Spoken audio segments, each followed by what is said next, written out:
पहले हम देखेंगे ऑब्जेक्टिव क्वेश्चन को। पहला क्वेश्चन क्या है, अमेरिका की राजधानी कहाँ है?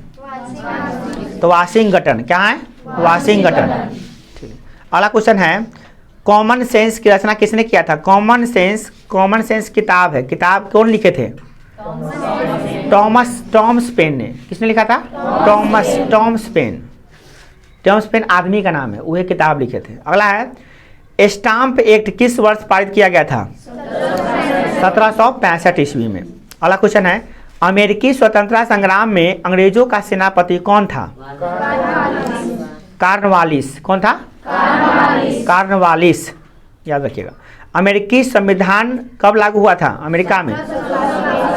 1789 में ही अमेरिका से आज़ाद हो गया। बताइए, 1789 में। हमारा देश कब आज़ाद हुआ था? 1947 में। बताइए, 200-300 साल बाद हमारा देश आज़ाद हुआ। 200 साल बाद आज़ाद हुआ था हमारा देश लगभग। इसीलिए ना अमेरिका से पीछे हो जाता कोई ज़्यादातर चीज़ों में। अमेरिका का तो सबसे आगे क्यों है? क्योंकि ये पहले ही आज़ाद हुआ, और पहले जो आज़ाद हुआ तो पहले अपने शक्ति को बढ़ा लिया।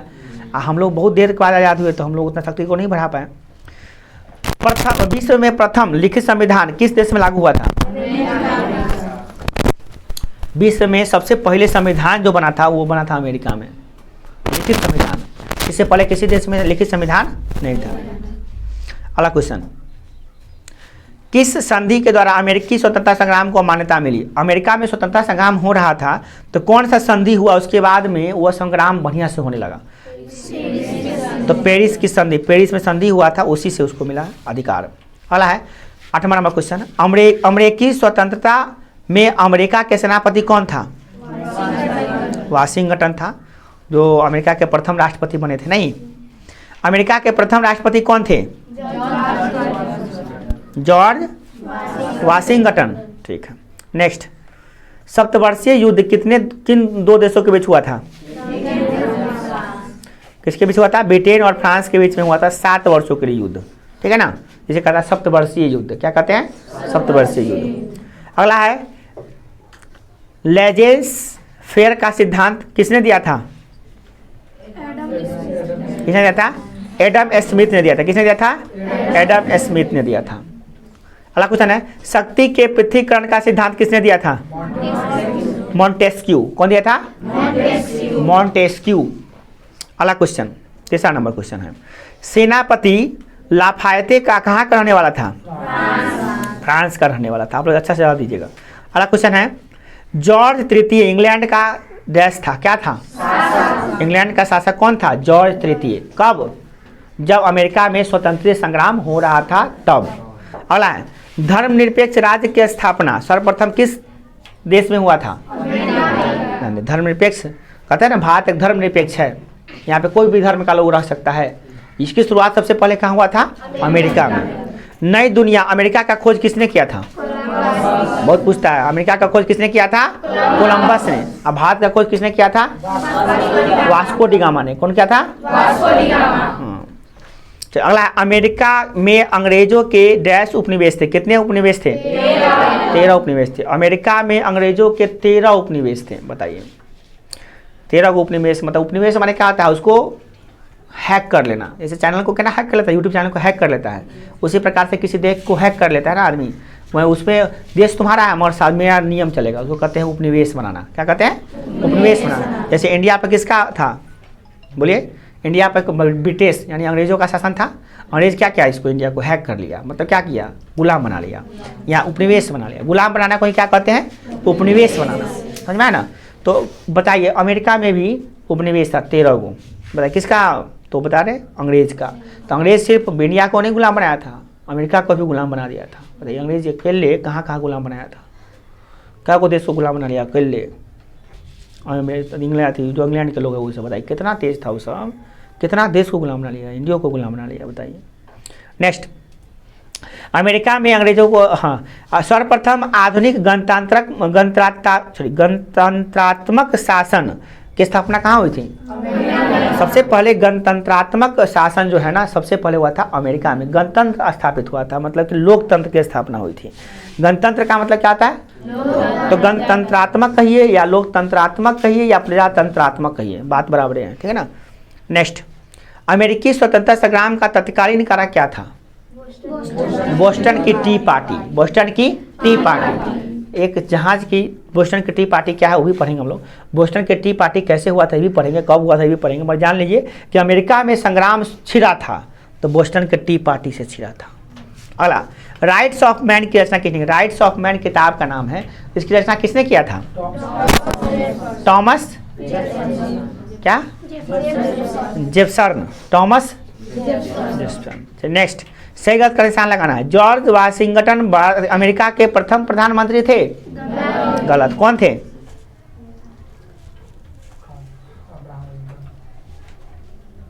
कौन थे? अब्राहम लिंकन थे रे, तो वो आंसर गलती हो गया, ये वो आंसर गलती हो गया। अमेरिका के प्रथम राष्ट्रपति कौन थे? Abraham Lincoln. क्या में क्वेश्चन था वो? नो, इसका आंसर था अब्राहम लिंकन होना चाहिए, गलती लिखा है जॉर्ज, काटो उसको। अब्राहम लिंकन होगा, क्या होगा? अब्राहम लिंकन, गलती है जॉर्ज वाशिंगटन। देखो अब्राहम लिंकन, तो हम कह रहे हैं कि अमेरिका के राष्ट्रपति प्रथम अब्राहम लिंकन थे।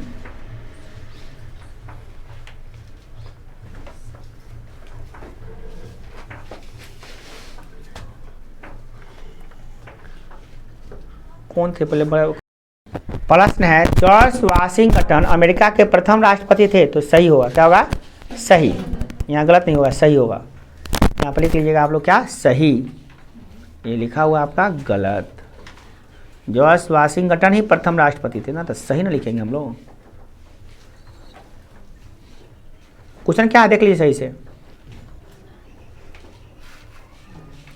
जॉर्ज वाशिंगटन नहीं है कि है? थे। चलिए अगला है, अमेरिका यूरोप महादेश में स्थित है? क्या अमेरिका यूरोप में है? किस देश में है? अमेरिका खुद अमेरिका में ही है, तो गलत हो गया ये। अगला है, अमेरिकी स्वतंत्रता संग्राम के दौरान स्वाधीनता के पुत्र एवं पुत्री नामक संगठन का गठन किसने किया था? का निर्माण हुआ था, तो गलत है कि सही? तो सही हुआ था। अगला क्वेश्चन क्या है, अमेरिका का खोज कोलंबस ने नहीं किया था? गलत किया था, ये नहीं किया था बेचारा, गलत हो गया इसका, है ना। अगला है, अमेरिकी स्वतंत्रता संग्राम में फ्रांस ने इंग्लैंड के साथ दिया? गलत। साथ दिया था ना, साथ दिया, साथ दिया में संधि दिया, बात बराबर नहीं हुआ, तो क्या हुआ? गलत। अगला क्या है, अमेरिकी स्वतंत्रता घोषणा पत्र में जॉर्ज जेफरसन ने तैयार किया था? सही। अगला, स्टाम्प एक्ट ग्रीनविले के समय पारित हुआ था? तो सही। अब चलिए, सही गलत समझ में नहीं आ रहा था, ये सारे क्वेश्चन हम बोले नहीं, इसका सबसे अच्छा उपाय क्या होता है? सबसे पहले लघुत्तरीय पढ़िए, तब वस्तुनिष्ठ बनाइए, तब आपको समझ में कौन सही कौन गलत है। सबसे पहला इसमें क्या, लघुत्तरीय प्रश्न उत्तर। गणतंत्र क्या है? मौलिक अधिकार क्या है? मताधिकार क्या है? उपनिवेशवाद क्या है? राजतंत्र क्या है? तो पहले आपको समझाने जा रहे हैं गणतंत्र और राजतंत्र। क्या समझाने जा रहे हैं? गणतंत्र और राजतंत्र। दुनिया में 3 तरह के शासन होते हैं। एक होता है तानाशाह। तानाशाह वैसा शासन होता है जिसमें किसी की चलती नहीं चलती है, उसमें एक व्यक्ति होता है जो सब पे शासन करता है और उसमें उसके सामने किसी को भी बोलने का अधिकार नहीं होता है। जैसे अभी भी है साउथ कोरिया में, जैसे कि किम जोंग जो है ना, वो क्या है? तानाशाही है, वो जो कहता है वही होता है वहाँ पे, और उसके अलावा कोई भी उसका डिसीजन नहीं काट सकता है। दूसरा नंबर होता है राजतंत्र। क्या होता है? राजतंत्र। इसमें शासन कौन संभालता है? राजा, और राजा के बेटा ही राजा बनता है, और जो फिर राजा का बेटा बनेगा वही राजा बनेगा, और वही उसका शासन पूरे देश पर करेगा। उसके बाद होता है गणतंत्र। गणतंत्र को ही कहते हैं प्रजातंत्र, उसी को कहते हैं लोकतंत्र। गणतंत्र क्या होता है? गणतंत्र एक ऐसा शासन पद्धति होता है जिसमें जनता स्वयं, जनता के लिए, जनता के द्वारा चलाए जाने वाले शासन को गणतंत्र कहते हैं या लोकतंत्र कहते हैं। मतलब जनता खुद नेता चुनता है, नेता चुन के जाता है और नेता बनता है, और नेता खुद आप पे शासन करेगा। तो जो नेता बना हुआ है वो कौन था? पहले जनता था, उसको किसने चुना? जनता ने चुना, और किसके सेवा करेगा? जनता की सेवा करेगा। तो जनता के लिए, जनता के द्वारा, क्या? जनता के लिए, जनता के द्वारा चलाए वाले जाने शासन को क्या कहते हैं? लोकतंत्र कहते हैं, है ना, या गणतंत्र कहते हैं, या प्रजातंत्र कहते हैं। समझ में आ गया? और ये परिभाषा किसने दिया था? तो अमेरिका के 16वें राष्ट्रपति अब्राहम लिंकन ने दिया था। क्या लोकतंत्र क्या है? जनता के द्वारा जनता के लिए चलाए जाने वाले शासन पद्धति को लोकतंत्र कहते हैं। यह परिभाषा अमेरिका के 16वें राष्ट्रपति अब्राहम लिंकन ने दिया था। ये मैट्रिक में पूछा था परीक्षा कैसे पूछा था? मैट्रिक परीक्षा में कैसे क्वेश्चन पूछा था? लोकतंत्र जनता के लिए, जनता के द्वारा चलाए जाने वाला शासन है, यह किसका कथन है? तो ऑप्शन में George Washington, Abraham Lincoln, Narendra Modi, कोनो डाल देगा, डॉक्टर राजेंद्र प्रसाद डाल देगा। तो कौन दिए थे?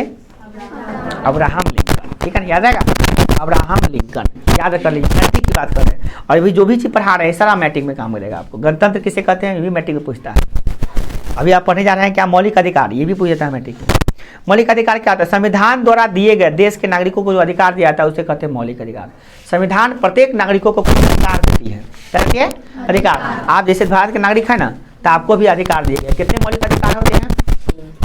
6 मौलिक अधिकार। सबसे 6 किसी को याद है? 6 को मौलिक अधिकार आपको मिला है। आपको अधिकार पता है?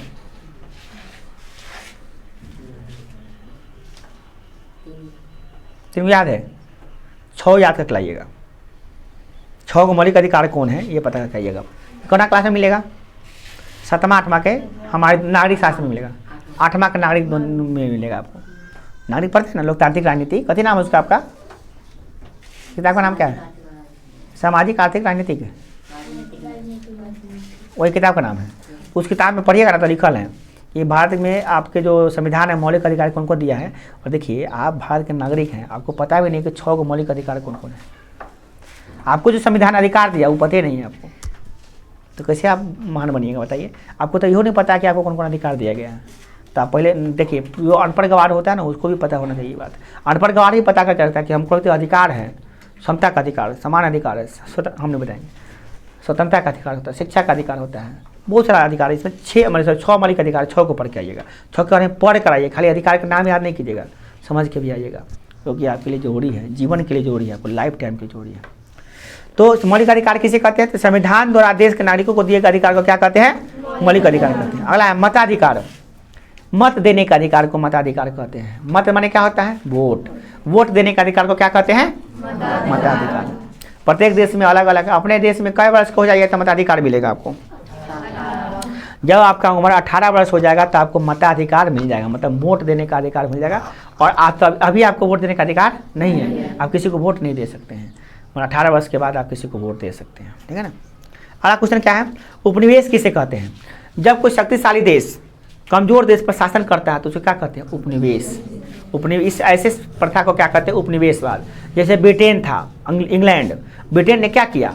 इंडिया पे शासन कर लिया, पूरा अंग्रेज क्या किया? इंडिया पे शासन किया। ऐसे कई देश पे शासन किया वो, तो कई देश को उपनिवेश बना लिया। ब्रिटेन अमेरिका को भी गुलाम बना लिया था, चीन को भी गुलाम बनाया था, उपनिवेश बनाया था, भारत को भी उपनिवेश बनाया था। पूछता है परीक्षा में, भारत किसका उपनिवेश था?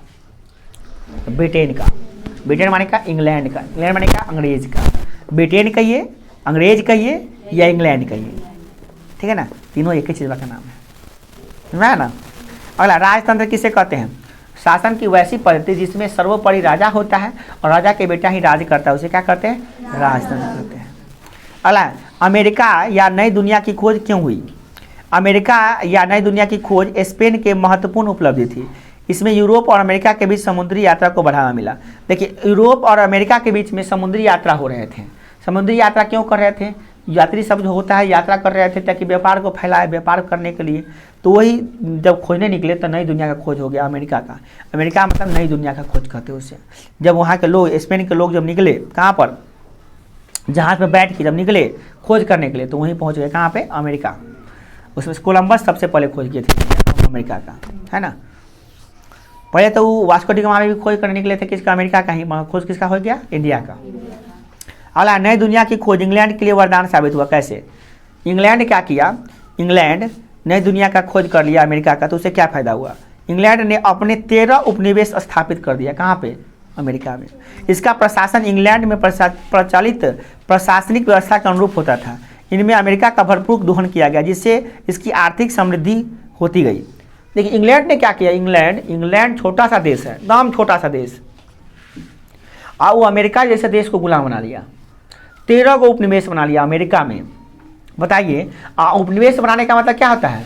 जब हम तुमको गुलाम बना लेंगे तो क्या करेंगे तुमसे? जब तुम सबको हम गुलाम बना दिए तो क्या करेंगे? तुम्हारा घरे जाएंगे, तुम्हारे घरे आम का पेड़ होगा, आम भिजवा देना सब, एको खाना नहीं, तोरे आम का पेड़ है, तोरे आम तोड़वा के हम अपने खा रहे हैं। अब बताओ, ये उपनिवेशवाद होता है। उपनिवेशवाद का समझने का सबसे अच्छा तरीका क्या है? तुम्हारे पास गाय है, गाय का दूध दिन भर खिलाता है, दूध दूधता है, कहते लड़का एक बूंद में दूध इधर जाना चाहिए, सीधे शाम को सुबह को यहाँ पहुँचा दिए घरे। आपको पहुंचाना पड़ेगा। क्यों? क्योंकि आप गुलाम हैं मेरे, और गुलाम मुंह नहीं लगाता है, सीधे जवाब मैंने जो कहता है उस ऑर्डर को फॉलो करता है। दिन भर खिलाया गाय का कौन? तू। गोबर हटाया कौन? तू। लथार खाया कौन? तू। और दूध कौन खा रहा है? हम। क्या कि हम अंग्रेज हैं तो सबके शासन कर लिए ना, इस तरह से। मतलब अंग्रेज हम है नहीं, और अगर अंग्रेज होते तो उपनिवेश का मतलब क्या हुआ समझ में आया? आम का पेड़ किसका? तोहर। लगाया कौन? तुम्हारे दादाजी। खा कौन रहा? हम। घर की औरतें किसकी? तुम्हारी। नौकरी किसकी कर रही है? हम। चप्पल कौन साफ कर रहा है? तुम्हारे घर के नौकर, तुम्हारे घर के जो औरतें हो मेरा चप्पल साफ कर रही है। अब बताओ क्यों? क्योंकि तू उपनिवेश में तू गुलाम है, इसलिए। तो कहीं से गुलामी मन समझ में आया? उपनिवेश को हल्का में मत लो, हल्का बड़ा नहीं है उपनिवेश। भले हल्का लग रहा है तुमको कहने में, पर बहुत खतरनाक चीज़ था ये। भारत भी उपनिवेश था, किसका? ब्रिटेन का।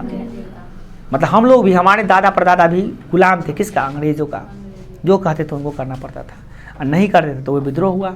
यहाँ पे भी क्रांतिकारी लोग आए और उसका विद्रोह किए, तो वही हो गया क्या? भारत में राष्ट्रवाद, जिसको पढ़िएगा 10वां नंबर। 10वां में जब जाइएगा, 10वां में जब जाइएगा तो उसमें आपको पढ़ाएंगे, चौथा या 5वां नंबर चैप्टर है, 5वां नंबर चैप्टर है भारत में राष्ट्रवाद।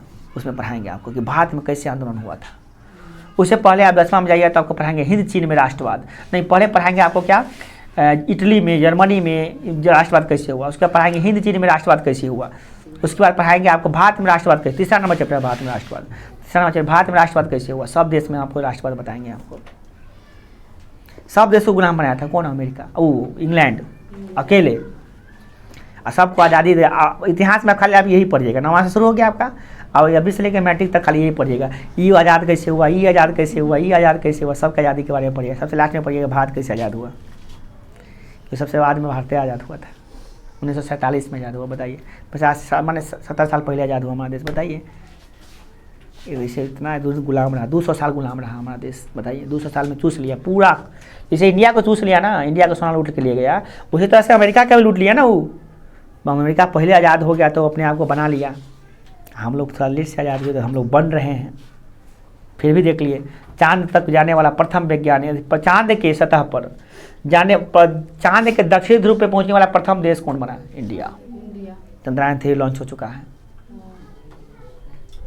एकदम बढ़िया से लॉन्च, सॉफ्ट लैंडिंग हो गया उसका, बढ़िया से लैंडिंग हो गया। और चंद्रयान 3 जाने के साथ साथ इंडिया का नाम पूरे विश्व में फैल गया, पूरे विश्व में। क्योंकि चांद पर सबसे पहले कौन देश गया था? अमेरिका। अमेरिका के वैज्ञानिक थे नील आर्मस्ट्रॉन्ग। क्या नाम था उसका? Neil Armstrong. प्रथम वैज्ञानिक तो जो चांद पे उतरे थे अमेरिका के थे। उसके बाद चाइना और रूस, 3 देश भेज चुका है चांद पर, और चौथा देश बना था भारत। तो भारत भेजा था, चंद्रयान 1 भेज दिया था, चंद्रयान 2 वो भेज दिया, और चंद्रयान 3 भेजा है। तो सब चंद्रमा के जितना भी देश गया है, चंद्रमा के उस सतह पे गया है जहाँ पे हम लोग देख सकते हैं। उस सतह पे नहीं गया था कोई देश जहाँ पे हम लोग देख नहीं पा रहे हैं। हम लोग उत्तरी ध्रुव पर जाते थे, दक्षिणी ध्रुव पे आज तक चंद्रमा के दक्षिणी ध्रुव पर जाने वाला कोई देश नहीं था अभी तक। कोई देश अभी तक चंद्रमा के दक्षिणी ध्रुव पर नहीं जा पाया। क्यों? क्योंकि बहुत दूर है, उस साइड जाकर घूम के जाना पड़ता है। सबसे पहले कौन गया? इंडिया। इंडिया के वैज्ञानिकों को बहुत बहुत धन्यवाद इसके लिए कि पूरा चांद पे पहुंचा दिया, और भी नॉर्थ पोल पे नहीं, साउथ पोल पे पहुंचा दिया। सोचिए, बहुत बड़ी बात है ना, बहुत बड़ी उपलब्धि है। पूरे अभी तक अमेरिका भी नहीं कर पाया, चाइना को भी पीछे, रूस को भी पीछे, सब पूरे दुनिया को पीछे छोड़ के चला गया। India number 1, India is the best पूरा। अभी चंद्रमा पर जाने वाला प्रथम भारतीय कौन था? ये भी नहीं पता है।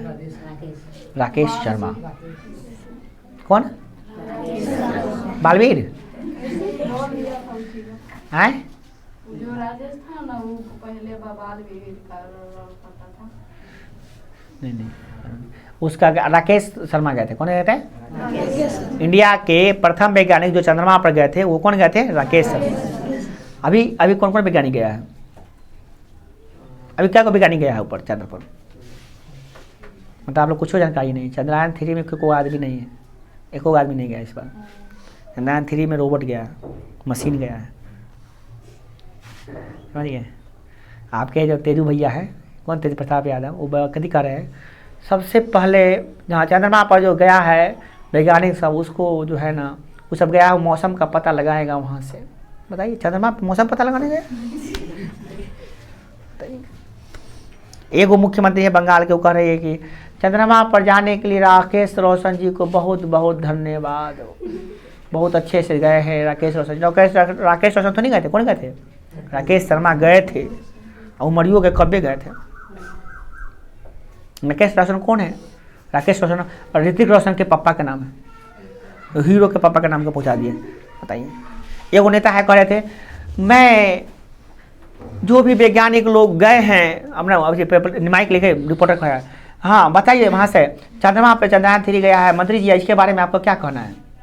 तो वो कह रहा है, क्या कहती है मंत्री जी, सबसे पहले तो मैं उन लोग वैज्ञानिकों को धन्यवाद देता हूँ जो वहाँ पे गए हैं, बहुत बहुत धन्यवाद, भगवान उनकी रक्षा करे, वो आएंगे तो बहुत बहुत उनका दिल से हृदय अभिनंदन करता है ऐसे लोग जो चांद पे पहुँचे हैं। बताइए, चांद पे कोई आदमी गेबो नहीं किया है, उनका अभिनंदन कर रहा है। अब बिहार के मुख्यमंत्री कौन है? नीतीश कुमार। ये देखिए मूर्ख, ये क्या कर रहा है? इससे पूछा गया कि मुख्यमंत्री जी चांद पर पहुंच गए हम लोग, चांद पे सॉफ्ट लैंडिंग हुआ चंद्रयान 3 का, क्या कहना चाहते हैं? तो नीतीश कुमार कहता तो अपना मध्य कथी के लिए रे, तो चंद्रयान 3 गया। अच्छा ठीक है, देश तरक्की करता है, करने दीजिए, अच्छी बात है, इसमें कोई बुरी बात है, कोई करने वाली बात है। देश ऊंचा हुआ है, नाम रोशन हुआ है, ठीक है। मुझको पता भी नहीं कि चंद्रयान 3 गया। ऐसा ऐसा मुख्यमंत्री सब है, क्या कीजिएगा? देश का प्रधानमंत्री बनेंगे हम लोग, तो पता नहीं कि देश में चंद्रयान 3 लॉन्च हो गया, कैसे हुआ, और वो कह हम प्रधानमंत्री बनेंगे। ऐसा भगचुनरा को तो झाड़ू बनाने के लिए झाड़ू लगाना चाहिए। क्या जी काटी हो देते नहीं रन दीजिए, ठीक है, झाड़ू लगाना चाहिए, सही में करें। ऐसा भगचुनरा बिहार के मुख्यमंत्री बना हुआ है जिसको पता भी नहीं चंद्रयान 3 चला गया, मंत्री से पूछ के बता रहा है, और वो तुक्का जवाब दे रहा है, गया ठीक है तरक्की करेगा। देखिए लालू यादव के सुपात्र तेजू भैया पर्यावरण मंत्री है। बताइए, पर्यावरण मंत्री को ही पता नहीं कि चांद कहा गया है, चांद पर सॉरी चंद्रयान 3 कहा गया है चांद पर, ये भी पता नहीं उनको कि चांद पर चंद्रयान 3 कहा गया है। वो कह रहा कि मौसम का खबर भेजेगा, मौसम पता लगाएंगे हम लोग। बताइए, ऐसा मुख्यमंत्री बनेगा बिहार का तो पूरा बिहार चौपट कर देगा वो। स्वास्थ्य मंत्री हैं, पर्यावरण मंत्री है, ख्याल तक कीजिए कि आप मंत्री है बिहार के, आपको ये पता नहीं कि क्यों भेजा गया, मुख्यमंत्री को पता नहीं क्या भेजा गया। शर्म आना चाहिए ऐसे लोगों पर, ठीक शर्म आता है ऐसे लोगों को नेता कहने पर भी। इन लोगों को ये भी पता नहीं कि कहा गया। अब मोदी की तुलना करते हैं, मोदी जी खरीदने गए अमेरिका, पता है आपको? अमेरिका से खरीद रहे हैं किलर वेपन। समझते हैं क्या होता है? ऐसा हवाई जहाज है वो जो चलता है रिमोट से, और उसको वो जाएगा ना उड़ के, इंडिया में रहते रहते वो आपको मार देगा पाकिस्तान के लोगों को, सीधे यहीं से टिपेगा, वो जाएगा उड़ के पाकिस्तान के लोगों को मार जाएगा। उसमें आदमी ना बैठल रहेगा, मशीनें जाके मारेगा। ऐसे आपको युद्ध करना है तो कहाँ से जाना, को जाएगा आपका, आदमी को बैठा के जाना पड़ेगा ना, आदमी बैठ के जाएगा तब पाकिस्तान में युद्ध करेगा। मान लिया पाकिस्तान में कोई आतंकवादी है, दाऊद इब्राहिम आतंकवादी है, उसको मारना है तो अब इंडिया को जाना नहीं पड़ेगा, अब यहीं से बैठेगा इंडिया के सैनिक, यहीं से ऑपरेट करेगा, यहीं से डायरेक्ट वो दाऊद इब्राहिम को निशाना मारेगा, वहीं पे जाके वो ड्रोन जाएगा, बड़का हेलीकॉप्टर लेखन है, वो जाएगा आराम से, उसको पूरा एरिया ब्लास्ट कर देगा, पूरा भागने का मौका नहीं देगा उसको। हाँ बताइए, अमेरिका के जितना भी पाकिस्तान के जब अथी सब है आतंकवादी सबको कर सके चिट्टी पिट्टी गायब है, क्या कि वो ओशन का प्लेन सिर्फ अमेरिका के पास है। वो अभी तक अमेरिका का वो आतंकवादी को उड़ा चुका है वहीं से, अमेरिका से बैठे बैठे। अब इंडिया के पास भी हो जाएगा। इंडिया मोदी जी खरीदने गए हैं उसको, खरीद कर लेके आ रहे हैं। अब बताइए क्या करेंगे? अब इंडिया के पास कोई आइए, कोई देश इंडिया के प्रति आँख उठाएगा, जब यहीं से बैठले बैठले इसका इलाज करेगा। अब जाने की जरूरत नहीं पड़ेगा सैनिक को, ठीक है। तो पंखा चलाइए। तो ऐसा हो गया है तो कहीं